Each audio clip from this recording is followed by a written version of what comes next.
1 फरवरी साल 2025 को बजट पेश होने जा रहा है। आने वाले बजट से सरकार से हर सेक्टर की काफी मांगे और एक्सपेक्टेशंस जुड़ी हुई हैं। ये बजट ऐसे समय पर पेश होने जा रहा है जब गुड्स एंड सर्विसेज पर लोगों का खर्च नहीं बढ़ रहा, फैक्ट्रीज में काम का सुस्त पड़ा है और लगातार मजबूत हो रहे डॉलर के बीच एक्सपोर्ट में भी मुश्किलें बढ़ती जा रही हैं। ऐसे में वित्त मंत्री निर्मला सीतारमण के सामने एक साथ कई चुनौतियां खड़ी हुई हैं और सवाल ये है कि क्या इस बजट में इनकम टैक्स घटाने का ऐलान हो सकता है, और अगर ऐसा होता है तो क्या टैक्स पेयर्स को राहत मिलेगी। लेकिन इस कदम के बाद सरकार के सामने क्या चुनौती होगी, इन सब के बारे में जानेंगे हमारे वीडियो में आगे। हाल ही में आई एक रिपोर्ट के अनुसार बात करें तो ऐसी उम्मीद जताई जा रही है कि केंद्र सरकार आगामी बजट में इनकम टैक्स घटाने पर विचार कर रही है और ये टैक्स डिडक्शन उन लोगों को मिलने की उम्मीद है जिनकी सालाना आमदनी यानी कि एनुअल इनकम 15 लाख रुपए तक की है। ऐसा कहा जा रहा है कि ये कदम उन लोगों के लिए उठाया जा रहा है जो मिडिल क्लास से आते हैं या फिर अर्बन एरियाज में रहने वाले लोगों को राहत मिल सकती है, उनके लिए कदम उठाया जा सकता है। देखिए, अगर ऐसा होता है तो टैक्स पेयर्स को राहत मिल पाएगी।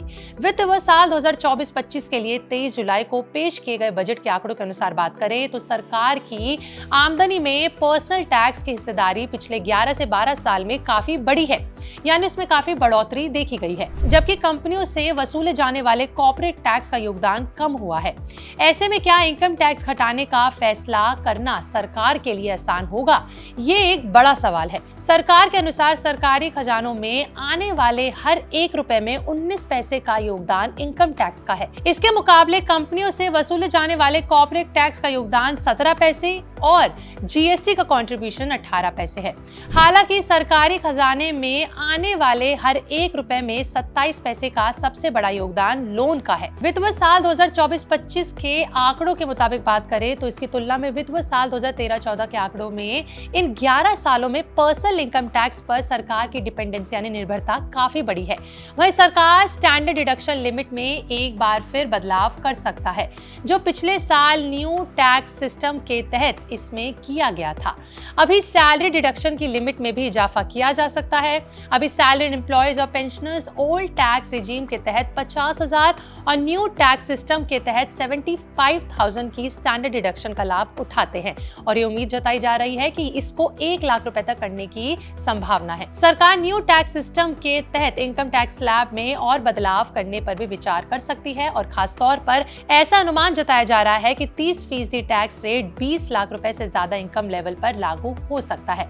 आपको बता दें कि न्यू टैक्स रिजीम के तहत टैक्स स्लैब इस प्रकार है: 0 से 3 लाख रुपए तक के लिए 0 टैक्स, 3 लाख से 7 लाख के लिए 5% तक का टैक्स, 7 से 10 लाख रुपए तक पर 10% का टैक्स, 10 से 12 लाख पर 15%, 12 से 15 लाख पर 20% और 15 लाख से लेकर अधिक पर 30% का टैक्स लगता है।